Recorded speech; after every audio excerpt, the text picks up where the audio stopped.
मैं आचार्य पंडित सुनील कुमार उपाध्याय। आज हमको एक ये रावण संहिता से रावण की कुंडली प्राप्त हुई। तो लंका पति रावण की जन्म कुंडली, और ये कुंडली भी बड़ी रोचक और विचित्र है। रावण का जन्म कोई साधारण नहीं था। आप ये देखिए, तंत्र शास्त्र का ज्ञानी, वेद का ज्ञानी, औषधियों का ज्ञानी, रावण को औषधियों का भी बहुत अच्छा ज्ञान था, वनस्पति औषधि।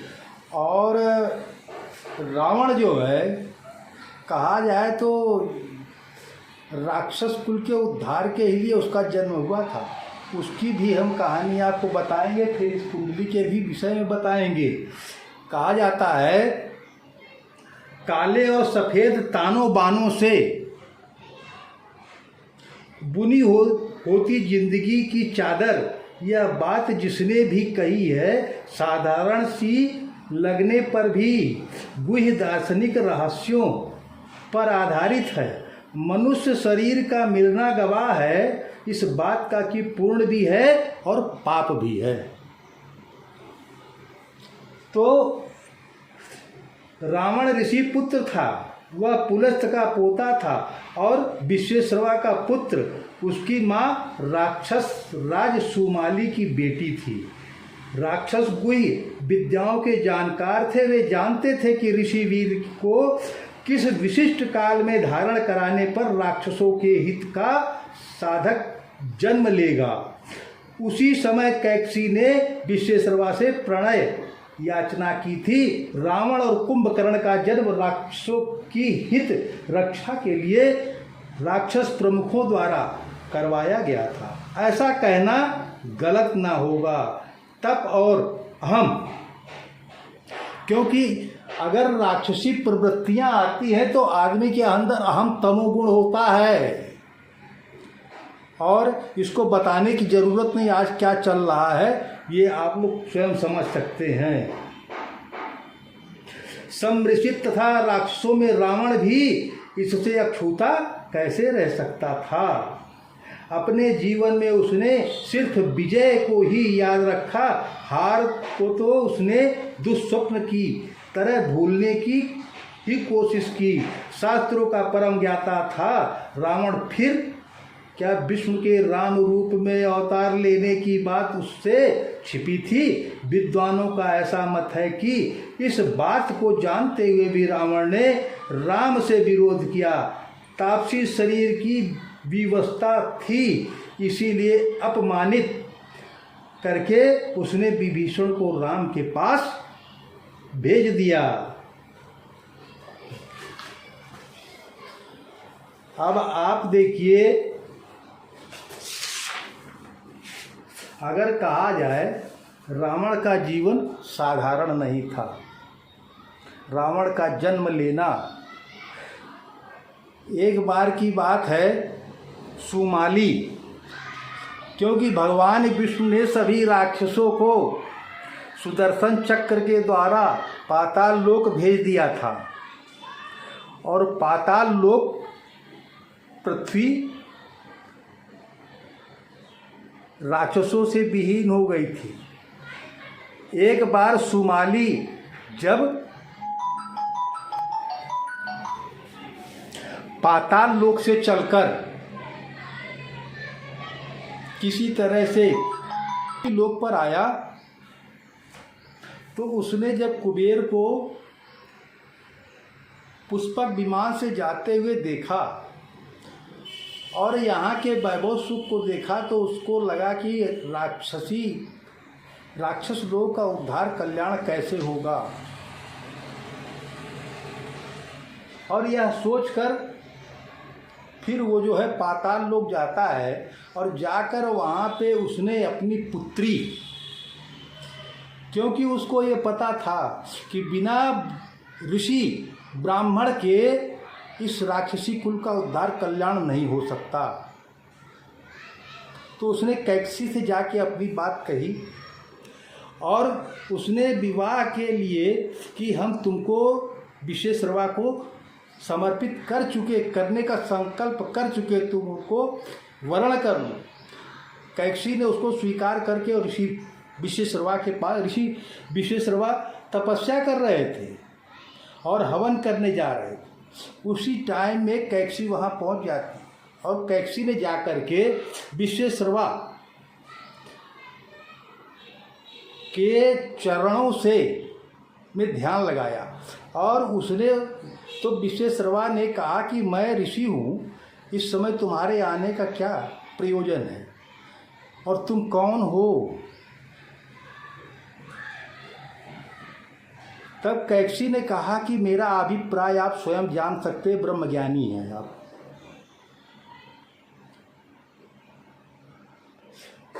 हालांकि विशेश्रवा सब जान ही गए थे, लेकिन कैकसी ने फिर अपना नाम बताया कि मेरा नाम कैकसी, मैं राक्षसी कुल, ये भी सब बता दिया उसने। लेकिन अब ऋषि थे, उन्होंने उसका अभिप्राय समझ लिया और समझने के बाद फिर शांत हो गए और वो सेवा करने लगी उनकी। और फिर उसके बाद उन्होंने यह बता भी दिया कि तुम्हारे जो गर्भ से जन्म लेगा वो राक्षसी होगा, राक्षस ही होगा। तो यह भी एक पूर्व प्रयोजन था कि रावण का जन्म लेना। और दूसरे, आप अगर अपने कुंडली में जाइए तो जो पिता कहा जाता है ना, केतु जो है नाना कहा गया है, अर्थात मूलाधार से उठ के जाइए और आप जो है गले तक का अंश केतु का होता है। और नाना के कुल का उद्धार, क्योंकि एक पिता यह आशा रख करके कि जो है इस लड़की के द्वारा जो पुत्र होगा उससे भी कुल का उद्धार, कल्याण हो जाएगा।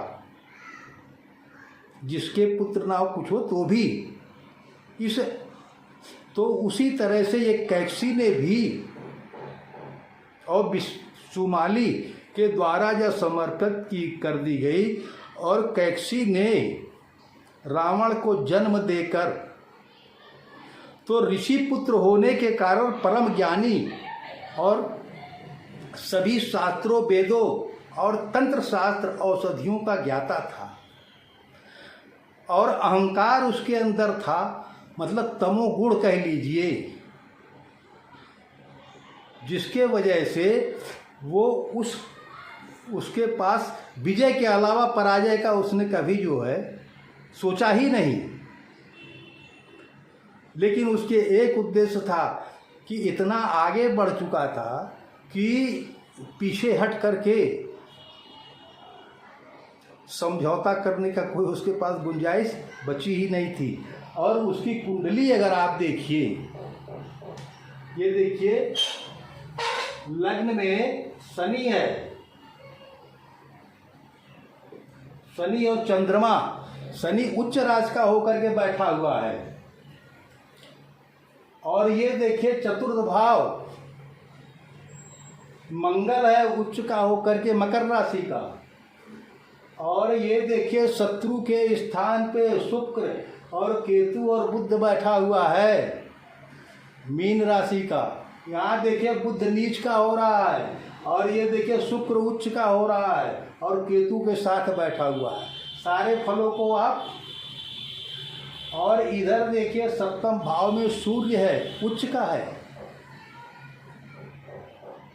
अर्थात इस कुंडली में। और दसम भाव में बृहस्पति उच्च का होकर के बैठा है, जो कि शनि की दृष्टि आप देखिए दसम भाव पे पड़ रही है। चंद्रमा के साथ शनि बैठा हुआ है, यहाँ उच्च का बृहस्पति बैठा हुआ है। बृहस्पति की पंचम दृष्टि कहाँ पड़ रही है? कुटुंब परिवार में। तो इस बृहस्पति उच्च का होकर के कई जगहों, कई जो है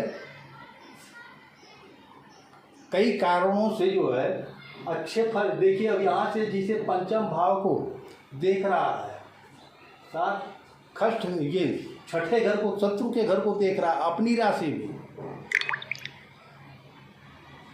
अब शनि देखिए, शनि जो है उच्च का होकर के दशम दृष्टि यहाँ डालेगा, और मंगल उच्च का होकर के परम पराक्रमी, आत्मविश्वास कितना प्रबल था रावण का, क्योंकि मंगल जो है आदमी का आत्मविश्वास, और इसको भी तो मंगली कुंडली कहा जाएगा, लेकिन देखिए आत्मविश्वास का कितना मजबूत था रावण। और भोग स्थान में राहु और शनि से द्वादश कन्या राशि का, उसने भोग स्थान पे राहु को बैठा करके सारी प्रवृत्तियों को बिगाड़ा। और सूर्य उच्च का है, सूर्य उच्च का होकर के उसको जो है पराक्रमी बना दिया। जो ये गर्म ग्रह हैं, ऊर्ध्व दृष्टि देने वाले, ऊर्ध्व गति को देने वाले, आप देखिए ये अग्नि तत्व ग्रह, अग्नि तत्व राशि बैठा, और ये मेष राशि का स्वामी मंगल भी उच्च का होकर के बैठा हुआ। और देखिए ये मंगल की दृष्टि यहाँ पे पड़ रही है, सूर्य की दृष्टि नीच राशि में जा रही, लेकिन ये सब नीच भंग हो रहा, जो दृष्टि उसकी पड़ रही है, क्योंकि बृहस्पति की दृष्टि मकर राशि पड़ रही है, वो भी नीच भंग हो रहा। तो ये कई एक जो है ऐसे योग बन रहे हैं कि रावण महापराक्रमी परम ज्ञानी, और सब कुछ जानने के बाद भी उसका एक उद्देश्य कि जो है राक्षसों का उद्धार, क्योंकि जिसके लिए उसका जन्म हुआ।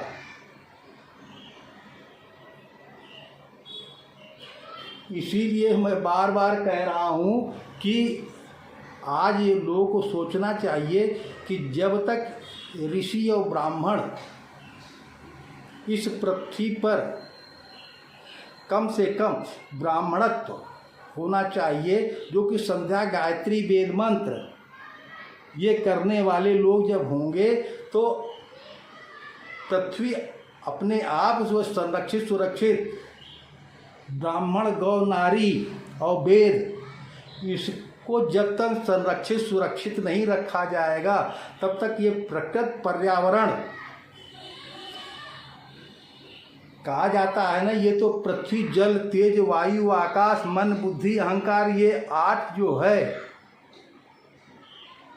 जड़ है, और जड़ को हमेशा चेतन की तरफ जाने की, मतलब परमात्मा शक्ति इनके पास जब तक रहेगी संरक्षित सुरक्षित, तभी ये रह सकते हैं सुरक्षित। और परमात्मा शक्ति को प्राप्त रखने के लिए ब्राह्मण की ही जरूरत होती है, ब्रह्म ज्ञान की जरूरत होती है। और ब्रह्म ज्ञानी कहाँ से होगा? वेदों से होता है, गायत्री मंत्र संध्या। तो इसलिए इस चीज के लिए सबको सोचना और समझना चाहिए। और यही जो है सुमाली ने किया कि राक्षसों का उद्धार कल्याण करने के लिए ही उसने अपनी पुत्री कैकसी को विश्वेश्वरवा के पास भेजा कि तुम उनको वरण करो, जब तक ब्रह्मज्ञानी पुत्र नहीं होगा, ऋषि संतान नहीं होगा, तब तक इस राक्षस कुल का उद्धार कल्याण नहीं हो सकता है। तो आज इसी विषय पे हमको था कि आज इस चीज़ को जो है समझा जाए, क्योंकि आज हमने पुस्तक निकाला रावण संहिता मिल गई, और उसमें देख रहे हैं बहुत से तंत्र शास्त्र का रावण ने ज्ञान प्राप्त किया था तंत्र का, और छोटी मोटी जो है कर्ण पिशाच ने सब तो पता नहीं कितनी साधनाएं उसमें जो है भरी हुई हैं।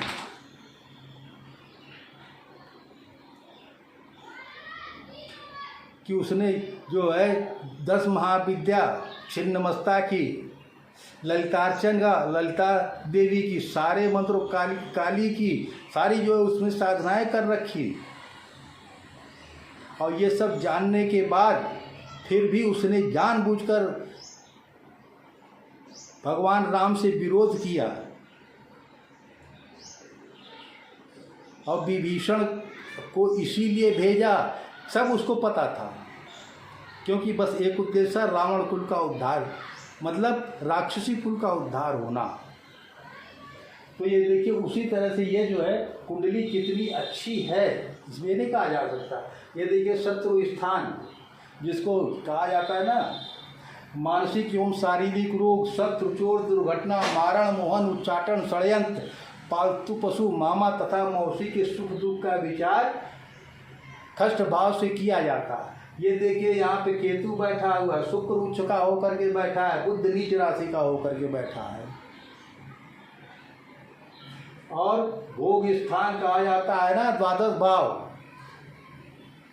भौतिक सुख हो या जो है पारलौकिक हो, जो भी है, यहाँ पे देखिए राहु बैठा हुआ है, और राहु और शनि से द्वादश हो रहा है। अब शनि से चंद्रमा का कैसे कहा जाए तो विषयोग बन रहा है। इस तरह से बहुत सी चीज़ें हैं, लेकिन ग्रहों की स्थितियां आप देखिए, चारों केंद्र भरे हुए हैं एकदम से, और चारों केंद्र कहा जाता है जिसके केंद्र में पापी ग्रह भी हों तो भी खाली रहने से अच्छा है। तो इसलिए ये देखिए रावण की कुंडली आपके सामने हमने विश्लेषण किया। अब इसको चलिए अब दूसरे वीडियो में मिलेंगे, और आप हमारे चैनल को लाइक कीजिए, सब्सक्राइब कीजिए, शेयर कीजिए, जिससे कि हम भी अपने मेहनत को सफल समझेंगे। और अगर आपको कुंडली दिखाना है, विश्लेषण कराना है, या कुछ उसके या दोषों को जानना है, तो आप हमारे नंबर पर संपर्क कर सकते हैं।